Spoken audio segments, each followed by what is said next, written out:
Mental health services matter. Every time I see you, sir, you fly. Okay? You, sir, you.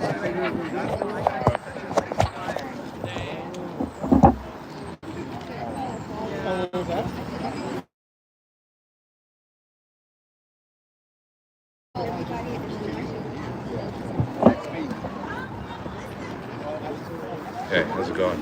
Good.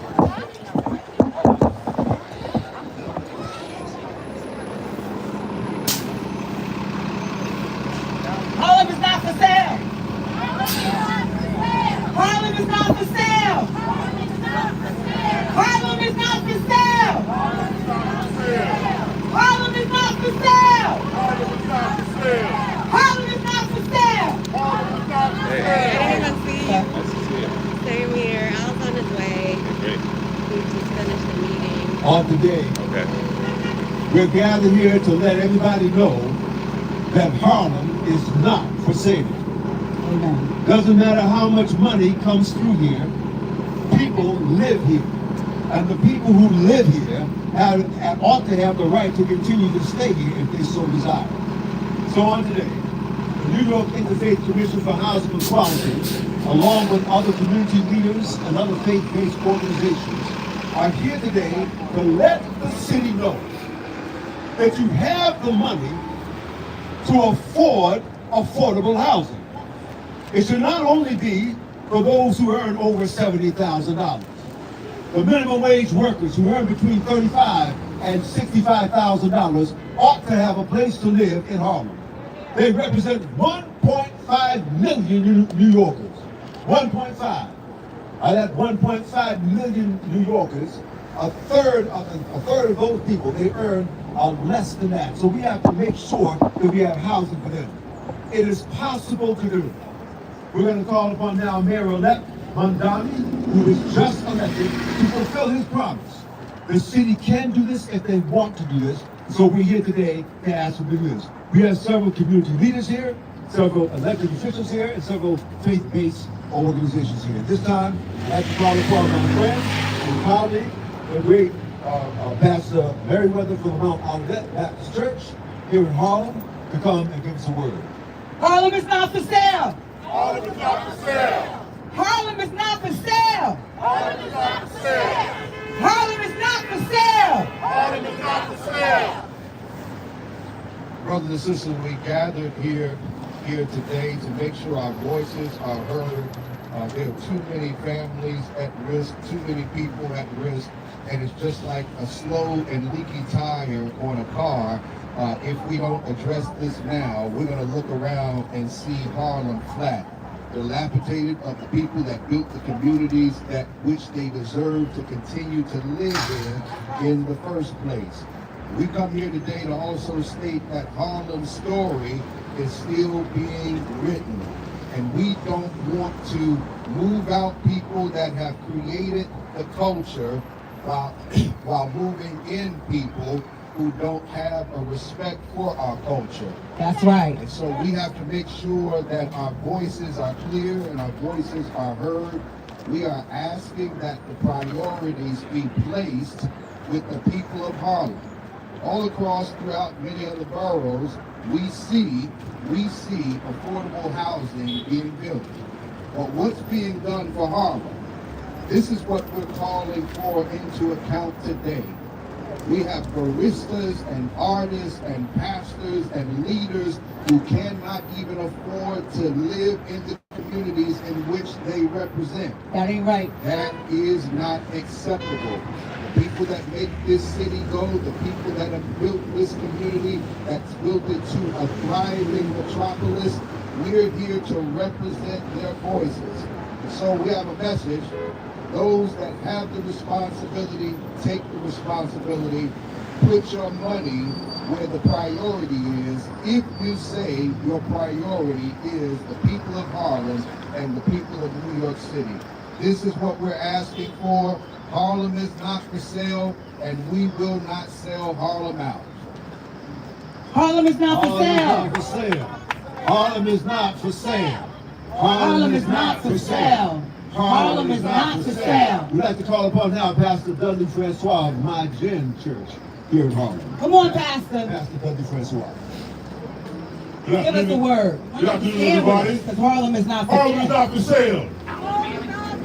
Harlem is not for sale. The young ladies through. The problem that we have here today is a problem with the system. An Harlem is not for idea sale. that people are considered not as people, but people are considered as variables. Not considered to be a people that is mindful of where they come from, or a community that is built by people, that is felt from people, by what they do, by how they live, by the people that they represent. People are seen as variables, as dollar bills. And the problem with this particular project, the problem with this particular system is this idea of thinking that we're going to reap the benefits of a community and not think about the people that live in the community. And we are tired of having people, administrations and so on, working and thinking that they can use Harlem for their own benefit without thinking about the people that live here. It is time that we do not exploit this particular community and begin to start to think about the people that live here and the affordable housing that needs to be represented and be thought about in this community. That's Harlem right. is not for sale. Harlem And is not for we sale. need to see more people that look like us, That's that, right. that represent our culture, being represented in a community that has always seen Harlem to be the forefront of Black excellence and achievement, and we need to begin to start to move forward and fight for a community that will die if we do not fight for it. We are here to stand, we are here to say that we're speaking to the city and we're demanding that the city begin to start to speak out and begin to start to change this particular project and fight for the people that have lived here and that have fought for this community. That's Harlem right. is not for sale. and it Harlem is begins not for today. sale. Come on, Pastor. Harlem is not for sale. Harlem is not for sale. We want everybody to know today that we are interested in protecting and preserving Harlem. But Harlem is not just all Black folk. We are people who are allies of Harlem, and there's a man I'd like to introduce now who is more Harlem than many Harlemites. He's been operating church in Marcus Garvey Park for the last 40 years. Come on now. I'd like to call on Reverend Clyde right now. Reverend Clyde. Harlem is not for sale. Not for sale. I'm a person that believes that we are all children of God. We just elected a new mayor, and it's now our who has the potential for being a mayor. But it's all of us. It's our job to support him in this new election. Just like it's our job, no matter what particular faith we have, it's our job to support our Creator in the continuing creation of this marvelous planet, this marvelous country, no matter what's being done to it at this moment, by the way. But anyway, and making this wonderful city what it can be. Now Harlem. Harlem is a beautiful place. I've worked here a good bit of my life. I love it. It can be a lot better. But we all have to work to do that. That means supporting elected officials. It means getting out there and working each and every day with your voice, with your neighbors. That's all. Do your regular work, whatever it may be, but also talk about what the problems are. Make them manifest. That's the Please. Love it. Amen. Harlem is not for sale. Harlem is not for sale. Listen, we want you to fully understand what we're talking about here today. There will be 3 towers that will go up on this property. One tower will be at market rate. Another tower will be for senior citizens, 100% affordable. There's a second tower that is there that will go up. That's the tower that we're fighting for right now. We believe that that tower, that second tower, ought to be for the people of Harlem who earn between $35,000 and $65,000 a year. This city has done nothing for that population. And if you check the record, there has been no affordable development in Harlem. We're saying that right now the line needs to be drawn in the sand and it needs to start here. We are thankful that we've had elected officials to stand with us and stand for us. And we'll be hearing from former officials and present officials. But right now we're going to call upon Assemblyman Al Taylor.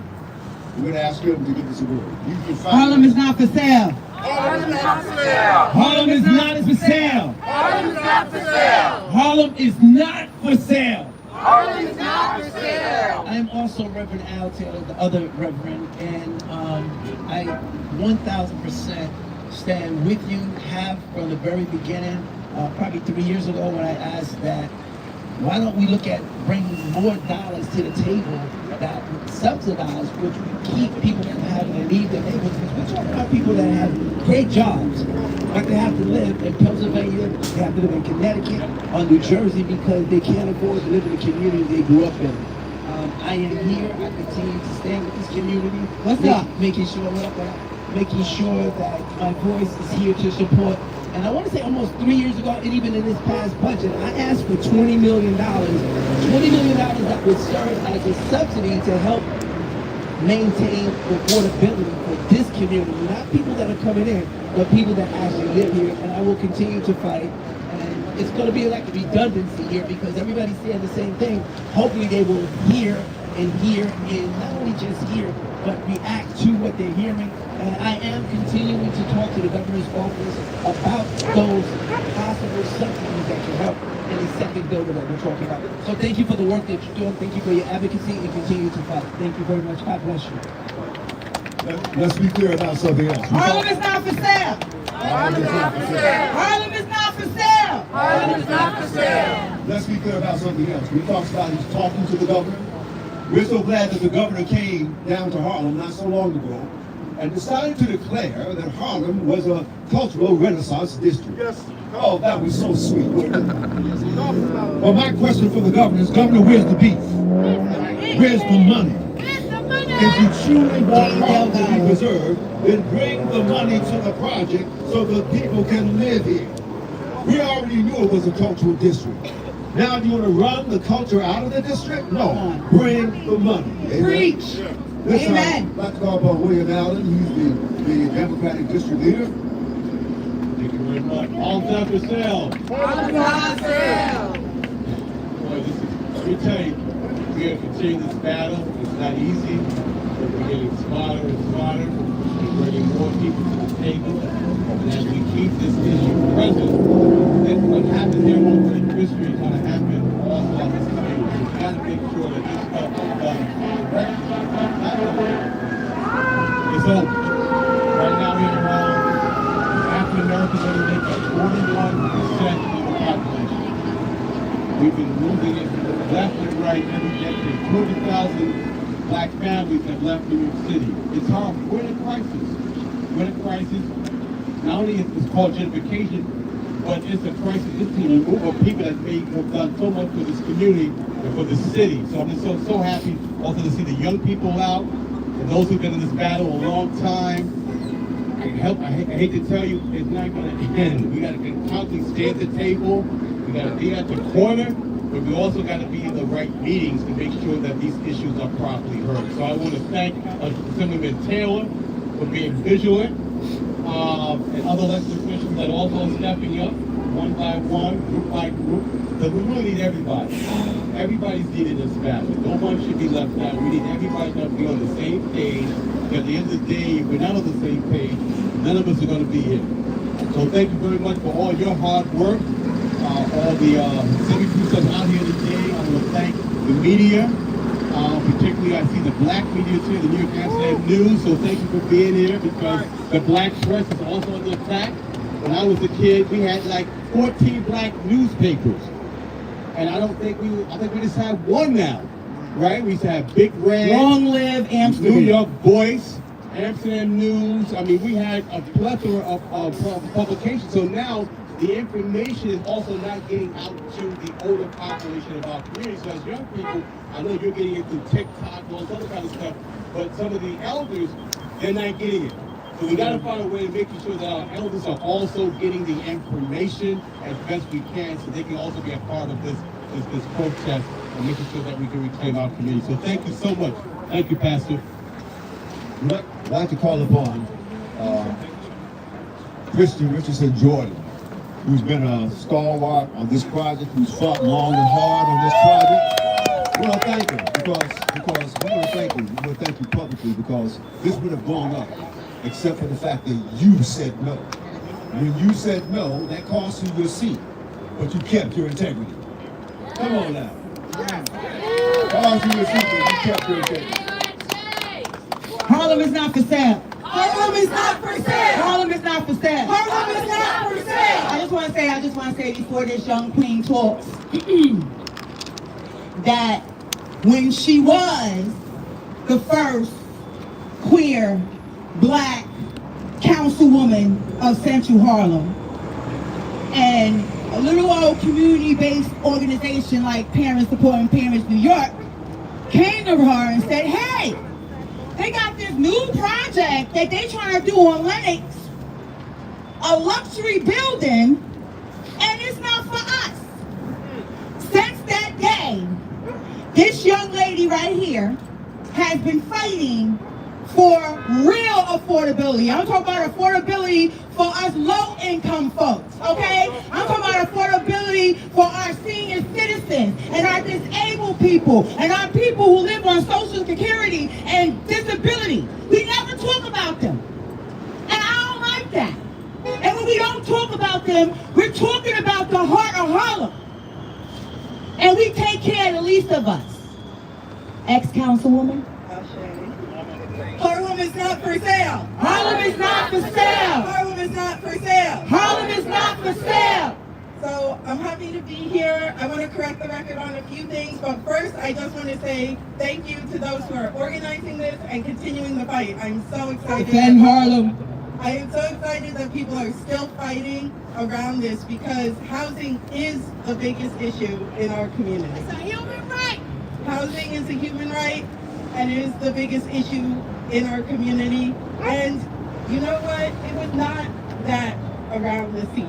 There are many things around the seat, but this speech is not about the evils of politics. I could go there, but we're not going to do that today. What we were fighting for, despite what you may have heard, is simply for the majority of the units in this project to be affordable to the majority of residents in this district. That's right. Simple. Majority of the units affordable to the majority of the residents, period. We should not be approving projects that don't have that. Sorry, but I'm no longer an elected, so let's just say it. Let's say it. That I don't think the current council members should have approved this with the levels that it is at. That's terrible. The levels were not good. The majority of units need to be for the majority of the community.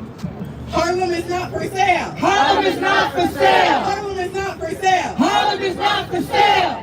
I think now is a great time for this demand, where we are demanding to make this affordable, but also big picture to have actually affordable housing in our community. That's right. It is the perfect time. The time is now. When is the time? Now. When is the time? Now. We are a historically black community, That's right. but we are no longer majority black. That's right. How you know Right that? now, right now, Central Harlem is no longer majority black, even though we're a historically black community. Shame. Shame. We are a majority minority district, though. And that is something we can continue to fight. We can also do the work to make affordable housing where black community members can come back. Because if we could be displaced, we could be replaced. We could be put back. If we could be displaced, we could be replaced and we could be allowed back. I want to take 1 second to say that there is this fallacy around building housing in the city. Fundamental problem where we seem to believe that the more people build, the better it is. That is simply not correct. It is not correct to just say build. Harlem is not for sale. That's right. Harlem is not for sale. Harlem is not for sale. Go to the bank, the Latinos and Asians will fill the whole place. They put a paper down. My friend is coming. I'm here before the friend that is in the house. That's not good. That's right. I said. Okay. So there's this fallacy. I wanna address this point because it goes straight to government. It goes to what we're here demanding today. Because government has to do it. That we simply cannot just allow buildings to go up. It can simply not just be carte blanche for developers. We can simply not just let people like Teitelbaum do whatever they want and make money hand over fist. Maybe we say, hey, developers, maybe you don't make money hand over fist 10 times. Maybe you make money hand over fist just one time. Maybe you make just a little bit less money. Maybe you wait just a little bit longer for a return on your investment. But the result is that we get majority of units for the majority of the community. Yes. And we need government to do this. We need government to do it. Our government, our electeds need to do it. We pay taxes too. Yes. And now is an excellent time because we have a new mayor. And this mayor is a socialist. And I am a socialist. And this is fundamentally an issue of capitalism. It is unrestricted greed. The housing problem in our city is unrestricted greed. It is unrestricted greed. So I'm very proud to be here today to stand with organizers and activists and those who are continuing to fight. I will always lend my voice to this. This is my heart, and thank you for Third generation Harlem. I'm third generation Harlem. I want a Harlem that could be for my kids, that can be affordable to all of us. And I want a Harlem that continues the legacy and heritage and history that is Harlem. Yes. Give it up for KRT! Harlem is not for sale! Harlem is not for sale! Harlem is not for sale. Harlem is not for sale! Harlem is not for sale. I want to introduce to you, for those of you who don't know, a young man who is sort of dedicated himself as an economist to taking a look at the housing situation and the dynamics that are here. And I'd like to call right now for James Felton Keith. If he Like in the Come on, James! Come on! He's also running for Congress. Harlem is not for sale. Great. Harlem is not for sale. The stuff that we're owed. When I say we owe, I need y'all to say us. We owe us. This is about the things that we owe ourselves. This is about this. It's about this type of activism, not just politicians to come over here. It's about how many of us are available to come together and demand the equity that we need. We owe us. We owe us. Harlem is not for sale. Let me address this particular situation. I thought this was all wrapped up when Kirsten was in office. Right. Because we did our job. This shouldn't even have been an opportunity. I live right across the street. I am the TA at Bethune Towers. This is going to rip apart my piece of the neighborhood. Putting 1,000, 1,200. Is this not working? Only I can hear this. I must speak for both of you. Are you hearing me? Yeah. Oh, he was saying, Who said okay. they can't hear? Oh, you can I think that would be louder. The bull. That's good? No. Whatever you want to do. You know, Because I'm loud. You can't hear me? She's the voice I of hear Harlem. you. Oh, okay. Everyone well, else a little. Yeah. We just got different type of So voices. look, my name is James and Felton and Keith. For anyone who doesn't know me, I'm running for Congress here in Harlem, but Tanisha is the voice of Harlem. And together, Say that again. if we do join forces to argue for what we owe, we can get real affordable housing here. Look, this is very simple. While we are not a majority black district anymore, This is the most famous neighborhood on the planet. I was just passing a bunch of laws in Denmark, and they were like, we want to come to the Black Harlem. Then I was down on 116th at Canaan, and the rafters were full of Europeans who want to come and hang out in the Black Harlem. Even though we are not a majority black district anymore, and even though we are a majority minority district, we are still a majority poor district. The median income in this zip code where you are standing right now is around 43K. And the reason we are fighting for this next tower to be 100% affordable, which will make this project half, is because these are the people who make Harlem famous, the artists, the cool people. I ain't never had a good time with a bunch of rich people. I only had a good time with brown folks, barefoot, shaking their asses. No matter what country I'm in, it's true. So we don't just need to be here talking about what affordability looks like at this building. We need a comprehensive plan of how we raise incomes. The whole world owes us for being this cool outside. That's right. I'm out here every day being dope in real life, and I feel that way. So, going forward, our demands are very simple. And they're specific to the people who can afford to give us the subsidy that we want. This message is for Kathy Hogan. This message is for Zora Mamdani. This message is for Adriana Espaillat. This message is for Yusef Salam. This message is for Al Taylor. We're glad that he came by, but we need a little bit more pressure on Albany. Senator Cordell Clear. I'm about to get there. This message is for Senator Cordell Clear. This message is also for Assemblyman Jordan Wright. When you go to Albany, or when you go to City Hall, or when you go to D.C., and you're talking about the money that we're owed to be in this place, in this neighborhood, in the center of the universe, which is where we are, we need $20 million to make this project affordable. Are we going to cut up? It is nothing for me to come right outside of my house and do exactly that. We are owed a housing subsidy, and the last thing that I would say is this is not new.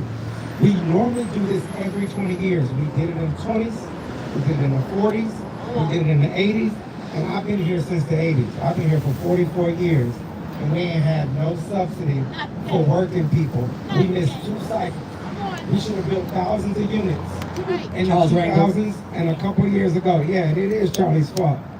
Shout out to everybody who love him to death. I talked about him when he was alive. Let's make it clear. There we go. So, we're missing about 40 years worth of housing subsidies that we have not got here, and we've been seeing it in other neighborhoods.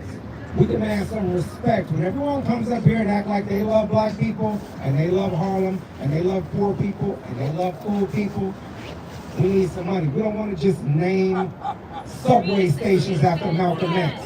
We want to name this whole damn building after Malcolm X. We want our money. We want our equity. And that's what we owe ourselves. We owe us equity, but it is about how we fight for it. It's not the other people.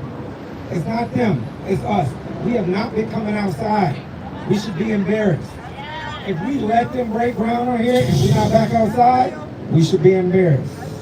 Tell a friend to tell a friend to tell a friend. So I'm out. I love the sound of I just want to say one quick thing. Thank you to the pastors. We need to be more deliberate about communicating. Thank you, There's 36 pastors. different congregations that are pissed off about this. They're not going to say pissed off, but I will. That's all of us. That's what we're missing. So we need to stand united. We need to stand together. That's what this next era is about. We got more elections coming up in 2026. Midterm. Boom. That's when Governor's election. All right, let's give a round of applause. Harlem is not for sale. Harlem is not for sale. Harlem is not for sale. Listen, we have a rabbi with us, right? Come on, rabbi. Come on, Rabbi. Come on, rabbi. Come on now, right? If we stand with all of our brothers and sisters who are standing with us. Rabbi, this is Rabbi Kyle Savage. Hi, I'm Rabbi Kyle Savage. I'm the rabbi at Gila Harlem. Synagogue has been growing in Albany for about 10 years now, which I recognize is a lot less recent than a lot of folks who are here who live here.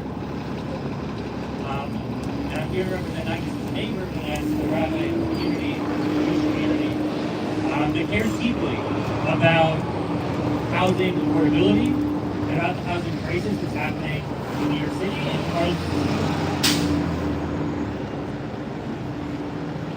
There is over 100 years of history of Harlem as a diverse, as a minority community.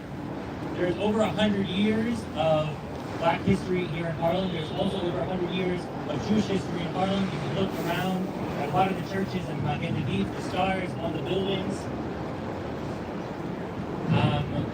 We've been here, but we have not been loud enough. We've not been speaking up loud enough about the affordability crisis that has been happening the last many, many years. So the 10 years that I've lived in Harlem, affordability, the cost of housing has almost doubled. Almost doubled in 10 years. We have people in our community who lived here long before I did, who have moved out, who have left our synagogue, left our Jewish community in Harlem, because they can't afford it. And that is not acceptable. The Torah teaches us that we cannot separate ourselves from the larger community. That means that no matter where we are in the community in Harlem, whether we are part of that majority who is poor, who is suffering, struggling just to get by, or whether we're living in some of the nice new fancy luxury buildings they happen to be putting up around here, it is all of our responsibilities to step up and to say that we need housing affordability for everyone. We need to pursue justice. And in this case, justice is starting here, making sure that the majority of units in this building are fit to the majority of residents of this neighborhood. And it goes beyond that to make sure that in Harlem and in New York City in general, that the folks who are from here, the folks who are living here, can continue to live here. And we will settle for nothing less. That's right. Harlem is not for sale. Harlem is not for sale. Give it up. Just want everybody to know you can be white as snow, black as coal, yellow as gold, brown as a mound, or red as a sand. As long as you stand with us, we stand with you. Amen? Amen. We are an interfaith coalition. That means you can be Christian, you can be Jewish, you can be Muslim like Mandami, you can be Buddhist, you can be Hare Krishna with a little yellow robe and standing on the corner. It doesn't matter to us. We want you to stand with us for what is right. We're standing for what is right. And as has been said before, Governor Hochul, where are you? Governor Hochul, don't come to the subway station. Governor Hochul, come to 145 and give us the subsidies. Right now, I want to introduce to you somebody that doesn't need any introduction, because we've been hearing her all throughout. That's none other than Sister Tanisha Graham. Oh, it's my turn? It's your turn, Sister Graham. Keep it short. Harlem is not for sale. Harlem is not for sale. Okay, Pastor. So we want to thank our faith leaders. We want to thank Defend Harlem. We want to thank KRJ. We want to thank ourselves. There's a few of us who's been out here for the very beginning and will continue to be out here. Right now, I have an aunt and uncle who live in Harlem, who grew up in Harlem, my blood relatives. I had a grandmother here and a great-grandmother here, but you see, the real estate billionaire that this project is connected to, Tenenbaum, Bruce, he feels that I have a very loud voice, and he feels that it doesn't affect me because he feels that what they call now I live in is uptown. He's very wrong. And if my voice wasn't strong, my organization's voice wasn't strong, our connection to the community and what the community needs, if the community trust wasn't strong in what we said from the get-go, this building would already be. I need y'all to understand that. I need us to not wait to get outside until we have no choice. Because it's coming to that. There's no reason that in 2025 we are continuing to be extracted from. This is the only cultural center besides the Bass anymore in the whole of Manhattan. We have so much power here because of that. We have so much power here because of the culture here. We have so much power because of who our elders and our ancestors were. But we are also harmed by some of who our elders and ancestors were. If I have to say the things because nobody is going to penalize me in no type of way because I'm here to tell the truth. And the reason why we are where we are is because we don't tell the truth. Since Adam Clay and Powell, this my mic. This my mic. Since Adam Clay and Powell, we have only had 2 Congress people to serve Harlem. That's 2 generations. I'm gonna leave it at this because I want to be respectful to you. But the truth is the truth. If in those 2 Congress people, they were doing such a good job in the 2 generations that they have sat in this seat, why are we here? If we cannot hold the people who look like us, who we elect to be in power, if they can't have comprehensive conversations with people that they know are boots on the ground, making a way out of no way to serve our community, that is why we here. Because see, the people who look like us, who harm us more than the people who don't. Because they allow it to happen. And they hold all the education from us.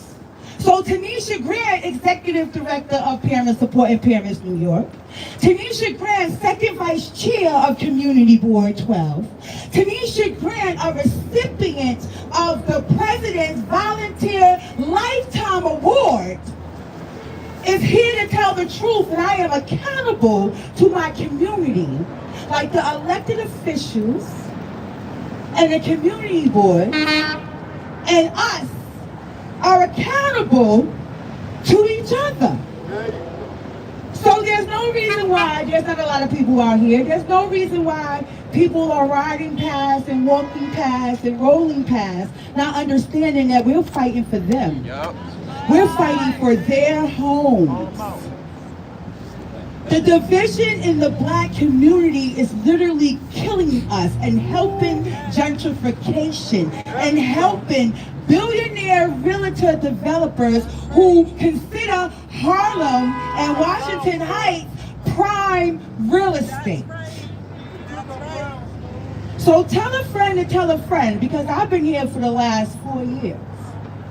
And respect the people that's been here. So when we all getting together, shout out to Defend Harlem. Remember the ones, we stood outside 2 years in a row on this young lady's birthday, January 3rd. A lot of y'all, I didn't see y'all. See, I hold everyone accountable. So I'm going in with that because we got to start telling the truth. And I love the Lord. And the Lord pushes me to do what I do. And Kai would not have invited me here if he didn't know that I'm going to tell the truth. And I think I've been very respectful. We got to be proactive and hit this problem from every direction, because while we're talking and we're being nice, there's 18 shelters in our community.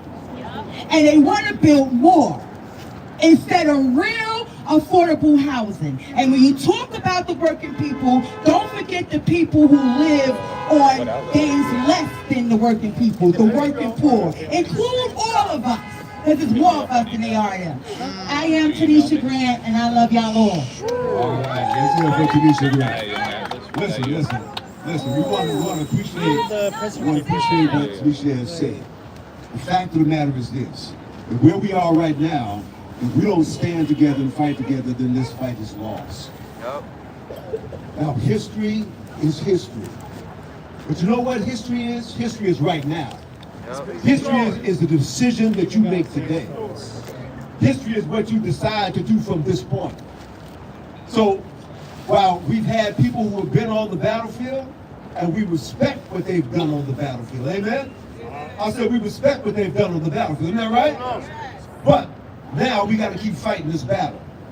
So from here on out, we will be calling upon you to call upon Governor Hochul. Governor Hochul, give us the subsidy. Give us the subsidy. We're going to call upon the mayor-elect of this city. Mayor-elect, you made promises, fulfill your promises. Fulfill your We want to talk to those who are in city council. City council, do your job and make sure that our people can live here. Amen? Now I want to thank all the organizers who made this thing possible today. I do want to thank Kai Cogsville over here from Defend Harlem. I don't know if you want to say a word to us. I want to thank Tony over here. Tony represents the merchants of Harlem. Tony, come on up, just say. Well, listen, we're gonna conclude right now. We're gonna conclude right now with one thing. This brother here, turn around. Let's turn around. Everybody can see you. We want everybody to see you. My brother, he's gonna conclude with us. He's got something to say. Come on. You know, Harlem has become famous because it was once someone else's, they abandoned it. And we came here and we struggled and our culture grew. Musicians, you know what I'm saying? They helped make Harlem great. Actors helped make Harlem great. You know, we got two Harlem, Spanish Harlem, Black Harlem. You know what I'm saying? And the first thing that went was the brownstones. The brownstones went. You know what I'm saying? And now it's time for them to make brown people go. And I've seen it happen in many other different cities. You know what I'm saying?